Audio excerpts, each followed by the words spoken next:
Hi, everyone, and welcome to another episode of Enjoy the Life You're Living. Today, I'm really excited to have Preksha Jain with us and to hear about some of her journey with Sky Meditation and Sky Campus programs. So, Preksha, thank you for joining us today.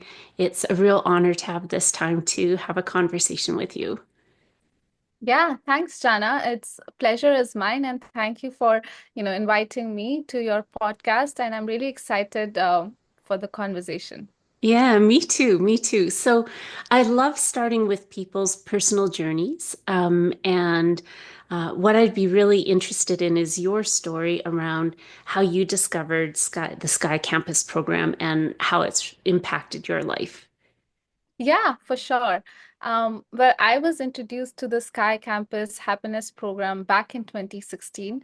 I was going through a very rough phase in my life. I just graduated out of college and, started my first job. But then personally, I had issues. I went through my first real breakup, and there were some issues in my family. So all of that led to just this spiral of emotions within me. I felt really, low on confidence, low on self-esteem.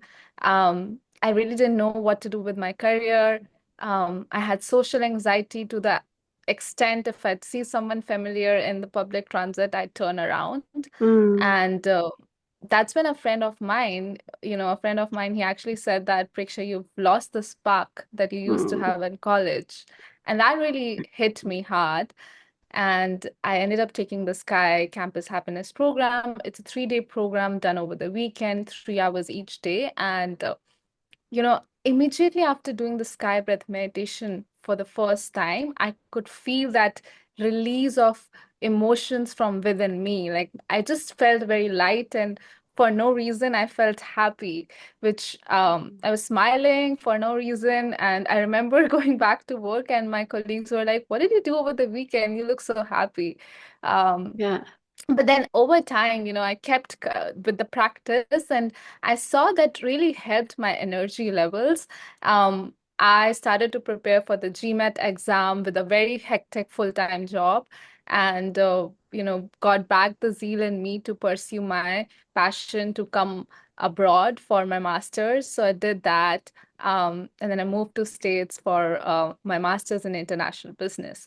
And I think again, I stumbled upon this practice, when I was a student in South Carolina. It was like, it was a dream to come to the, different country to States to study. But when I came here, was just overwhelmed with new Mm, country, didn't know anyone, the workload. There was such a transition in life. And um, again, the Sky Campus Happiness Program, the breath work came in handy. That really was my anchor, I'd say, in those stressful times and those challenging times. Since then, I've been practicing it every single day, and I really owe my success, what I am today, to this practice. yeah, for sure. And so, for people who don't know, because we've used the word now a few times, Sky Yeah. Campus Happiness, can you tell us a bit about what is that program anyhow? Yeah, for sure. So Sky Campus Happiness Program, it's a comprehensive well-being program. In the program, you learn a rhythmic breathing technique. The core of the program is the Sky Breath Meditation, which is a rhythmic breathing practice. And through that rhythmic breathing practice, one is able to manage their mind and emotions in a much better way and become more emotionally resilient. And the program itself, it is backed by UNESCO. It's a sister wing of Art of Living. And the foundation and the program itself was founded by Gurudev Sri Sri Ravi Shankar back in 1981. So it's been Mhm. here since the past 43 years, with its presence in about 180 countries, and 500,000 people have taken this program. When we talk about the campus program that I took when I was in my mid 20s, that itself is in about 150 plus universities in North America and has touched the lives of about 600K students and faculty. Wow, that's fantastic. So it started with Shri Shri. But then it moved from just the general population to really focusing on students who were in a university or a post secondary type of educational institution. So, um, based on your experience, what were some of the gaps within those kind of institutions that really made a program like this helpful Yeah. and necessary for students? Yeah, that's a great question. So yes, it started with Gurudev Sri Sri Ravi Shankar founding the program for general public, and then we introduced the Sky Campus Happiness Program tailored specifically towards university students. And the reason for that was that if you see that university students, especially in the age group of 18 to 25, they have greater prevalence of mental health issues than the Mm, general population. mm, I was just reading some stats recently. About 60% of students report that they have felt overwhelming anxiety, and 40% students report that they feel so depressed and are unable to mm, function. So all these stats is what really inspired the foundation and the beginning of the Sky Campus Happiness Program. And in terms of gaps in the universities, one of the common gaps that we have in the universities and institutions today is that we follow a very traditional approach to dealing with mental health issues. mm. We take a very reactive approach. Oftentimes Ah, students, when they're diagnosed with mental health issues, that's when they're either prescribed a medication or they're referred to a counselor at a counseling center in university, but it's after the symptoms have been recognized. So I think mm, that is the biggest gap because um, you've probably read about the stats on suicide in mm, North America amongst the students.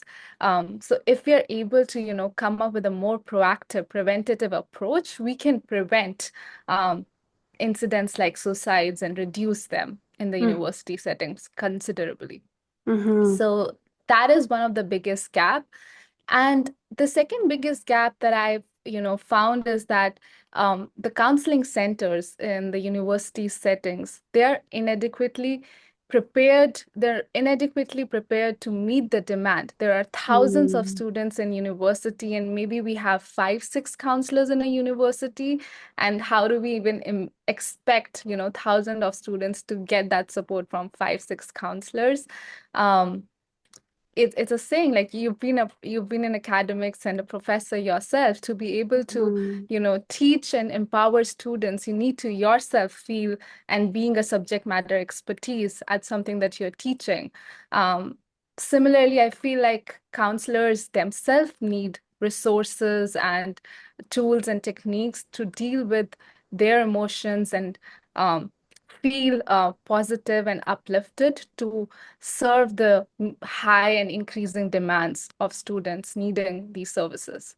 Yeah, for sure. Absolutely. And so, if I was an administrator at a university, what would, how does the program work, for example? So, do you have people who come from Sky Campus to lead and help the few mental health specialists who are on campus? What are some of the more practical things about how it works? Yeah, sure. So we have 1,000-hour trained Sky Campus Happiness Program facilitators. I happen to be one as well. So there is a teacher training program that all these facilitators go through, and it's very rigorous. Um, so to be able to offer this at the university as a, if you're an administrator, um, we usually follow two approaches. One is we have our clubs, student clubs in every universities, and through those clubs, they can invite a Sky Campus Happiness facilitator on campus, and we can teach the program.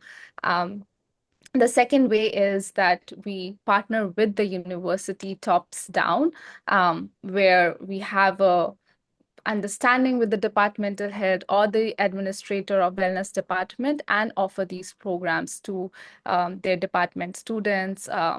Yeah. Very nice. And so, what have been some of the different reactions that you've seen from students maybe when they're first coming into the program and then after they've done the program? Yeah. There are a couple of things. One of the most common things is that students are going through such a big transition in their life. They're changing cities oftentimes Mm. and moving to a completely different environment from high school to college.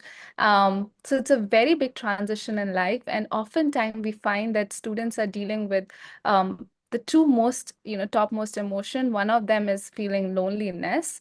Um, Mm. and that it's very normal to feel lonely, that it comes from lack of connection.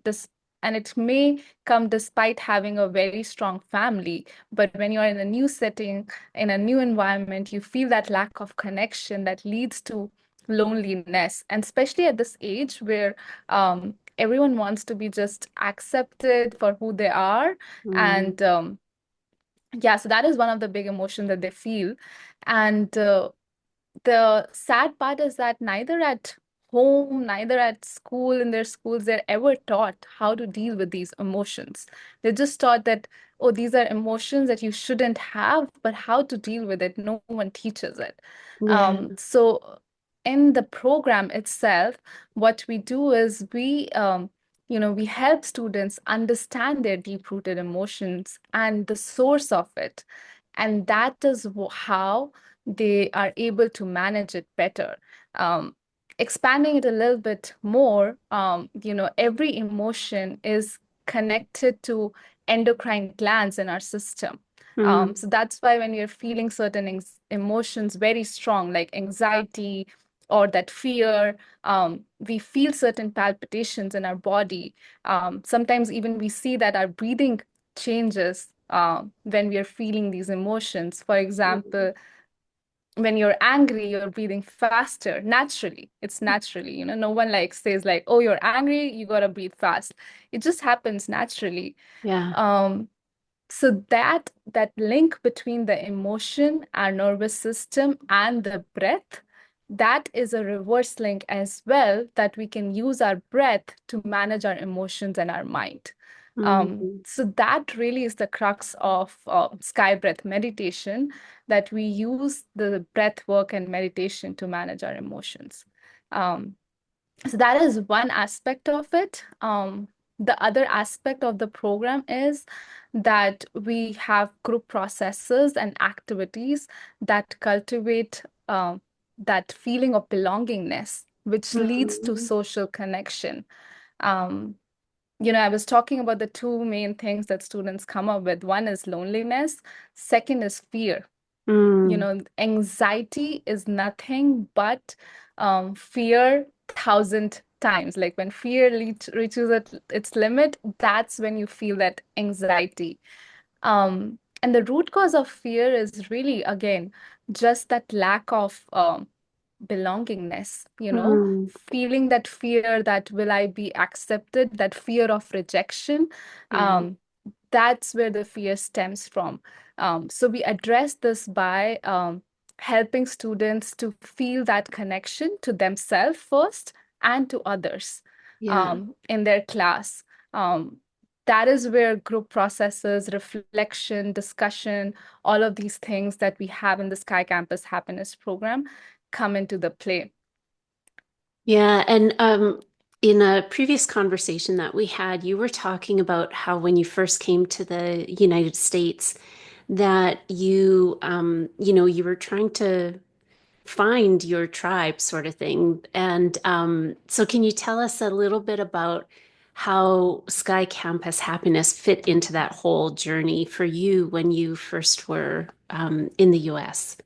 Yeah, you connected the dots well, Jana. Uh, when I came to US, I actually was dealing with this emotion myself, that fear, that I felt very isolated. I did not feel belonged. It was a different country, different city. I did not know a single person um in the city. In my class, there was no one from my own country as well.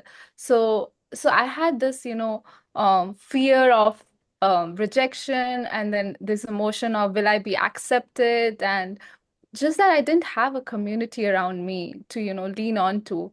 Um, so for me, that's when Sky breath meditation, the community came into the picture. And fortunately, as I was telling you, we have a very, very global, widespread community. This program is present in about 180 countries across the world. So, Hmm. so what I did was I, looked up online, found a facilitator um, in my city who taught the program, and got in touch with them, started doing my practice regularly because um, truthfully, I was not being consistent with my practice, so I lost Hmm. touch with it. And then when I went back to the practice, when I went back to um, engaging with the community, I I thought that okay, yeah, now I've started to find my tribe. Hmm. And even though this, initially it was outside campus, it empowered me. It brought back in me the, I'd say resilience to make friends at university, to be more in the leadership position, to build that community and network. Because I realized that if I'm going through this emotion, there are other students from different countries who are probably in the similar boat, Yeah. but probably no one is going to talk about it. Yeah. Yeah.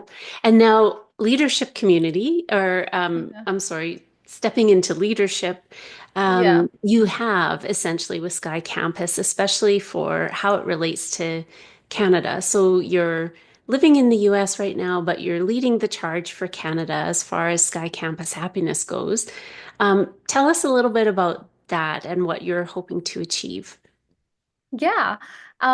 Well, yeah, very fortunate that, I've come such a long way just reflecting on this journey and, sharing it with you. It's such a flashback to me myself, like where I was and how I was like this intimidated little girl in her mid-20s, and now I'm leading the charge for Sky Campus Canada. Um, Never ever imagined doing something like that. I never even imagined that I had the bones to do a podcast as well. Um, but yeah, for in terms of it's very empowering for me to, lead the charge for Sky Campus Canada. And really, my vision is to make this an institutional establishment. Hmm. Um, I believe every student, faculty, should have access to this psychoeducational tool, a life Hmm. skill tool that they can use to be more emotionally resilient. So really, that is my vision and dream, to make sure that every single student faculty gets to experience it, and they have this community so that they can thrive and bring forth their best potential, bring forth their best selves to the university environment. Yeah, having been a professor and working with students every year, seeing especially in this last, I'd say over the past decade, the just the amount of anxiety and whatever the students, it really seemed to accelerate, and especially with COVID and then after COVID, it was Yeah. like a really different story. And so the benefits to students in terms of managing their emotions with the program are really very understandable. Can you talk a bit how then that relates to maybe their academic performance? Is Yeah. there a relationship between this and that? Yeah, 100%. When we've seen that when students are going through mental health issues, or they're feeling anxiety, depression, they go into that state of hopelessness and despondency. And I relate to Mm, this myself, where I was like lost. What do I do with my career? I didn't have any mm, zeal in me whatsoever. So we see that, these emotion, anxiety, depression, stress correlates with one student's low performance in mm, academics, because they're unable to focus. They're very distracted all the time. They're not in the mm, present moment. So they are unable to focus. And then the second thing that all these emotion leads to is the high usage of substance and Mm, alcohol or intoxicants to deal with their emotions. Because again, we never taught students in school or home like how to deal with the emotions or how to deal with these feelings. It's for the longest time, and even now, it's actually even a taboo to talk about, hi, I'm feeling depressed, I need mm, support. hmm. Yeah, for sure. Yeah, so what we see that when students are take this program, um, they feel much more um, energetic and they feel much more confident to take on the workload, manage their workload. Their attention span improves, and all that leads to better academic performance. In fact, in 2022, there was a study, randomized control trial done at Yale, where they side by side compared three interventions programs for overall mental well-being. They had about 200 students who took part in the study, and about one third of them were in the control. They were not given any program. And then about the rest of the students, some were given the sky breath meditation, Mhm. and then some of them practiced Kuru mindfulness, and which is just, how to be more mindful. And then the third group practiced emotional intelligence. And what we saw in that study was that sky breath meditation, after 6 weeks, had the most positive outcome on the six aspects. One was stress, anxiety, depression, positive psychology, and social connection. And we also saw that the students who partook in the study, their academia performance was also increased and heightened. And this was because their attention span improved. Um, they knew how to deal with their emotions, which now allows them to feel empowered. Once they feel empowered to deal with their emotion, they feel empowered to succeed in life. Mm.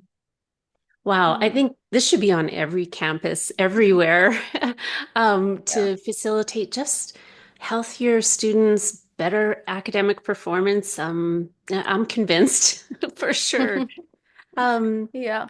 so I think then, what would your hopes and dreams be for the growth of Sky Campus happiness? Yeah, as I was sharing earlier, for me, it's just having an institutional establishment. I know we talked a bit about how should we bring Sky Campus to the students, and as an administrator, how they can bring it to the students and their own university. Um, and like I'd say like my like big dream is to have this as a credit course at every single university, because this is, again, as I was saying, this is a life skill. If you know Mm, how to deal with your mind, with your emotions, you can succeed in your life. This actually reminds me of a quote that the founder of this program says, that your ability to succeed in life depends on your ability to manage your mind. wow, that's amazing. I love that. I would love if this was a required course in every Mhm. campus. You Yeah, know, and yeah, and it's amazing that actually Stanford has been offering this as a credit course since past 4 years on their campus. nice. Oh, I love that. Well, let's Yeah. get that going here as well. In Yes, every here's to it. university in North America. Uh, Yes, that's the dream. yeah. Um, so we'll definitely include links to Sky Campus, Preksha, but if there is there anything that you wanted to share in terms of, say, an administrator is listening to this from a university or someone who deals with mental health and wellness on a campus? How can they go about getting this started for them? Yeah, yeah, for sure. I think even before that, I'd say like my advice to all the university administrators and institutional leaders is to be more open and accepting of the universal best practices to solve the deep-rooted systemic issues and gaps in the mental well-being that we have on campuses. Um, and we do not need to be Chinese to eat Chinese food. We do not need to be from Denmark to eat Danish cookies. Similarly, I believe that I know yoga, breathwork, meditation practices come from East, but we do not necessarily need to be from East to adopt those practices in our um, institution and our ecosystem. So that is my advice. And then in terms of how can they go about, they can, of course, I'll link in my the email that we have on our website as well. They can reach out to us if they're interested to bring this program, and we'd be in touch with them and find ways to bring this program to their university. In fact, we've been doing programs at some of the universities every term, and it's amazing to see the interest from students in it. Mm, We recently did a course at University of Alberta earlier this year, and we had interest from 40 students within a mm, week to mm. participate in the program, which is just, and this is like a very limited outreach, through email newsletters and everything. So this just showcases that how much of a need there is for these programs. Absolutely. Absolutely. And one thing that you had touched on earlier that I think is so important, no matter what we're talking about with health, is a preventative approach. So, really building a healthy baseline so that we're not reacting when things all of a sudden fall apart. And I think that's what's so great about this program, that it's not necessarily meant when things are just absolutely upside down for people. It's meant as like, we're going to help you, we're going to give you tools that will help you stay healthy as you go through your academic career. And really, I think, for any young people entering university or college, it should be a required course. It should be something that they have access to so that they have these tools and aren't caught off guard all of a sudden in February of their first year, that they Ex- aren't able to handle all this. So, Yes, yeah, it's fantastic. exactly. It reminded me something that really struck with me, and I did not realize it until I read it. But World Health Organization actually defines health as a state of complete physical, mental, and social well-being, and not merely the absence of a disease or an infirmity. Similarly, I think mental health is not just the absence of anxiety, depression, or stress, but it is the presence of psychological resilience and the ability to thrive in life. That's where those emotions of social connection, gratitude, connection, mindfulness come into the play that help students to bring forth their best potential. Absolutely amazing. Thank you, Yeah. Preksha. That really is a beautiful thought. Um, so, in closing here, one of the things that I always ask all my guests is what the phrase enjoy the life you're living means to you. Really good question. To me, enjoy the life you're living, that phrase really means to be able to live without fear, Mm, um, to be more accepting of your own light and feeling that connection with your own self. yeah. Wow. Thanks, Preksha. That's really wonderful. I really appreciate Of the course. time that you've given to us and to our listeners today. So many gems inside this conversation. I can't wait to share it with everyone. Yeah, Jana, it was a pleasure, talking to you, and thank you for having me on your podcast. I'm so incredibly inspired by the work that you are doing, just with, True Angle in general and this podcast to bring about awareness among everyone around mental health, breathing, and everything. So thank you for having me. It was a pleasure. You're welcome.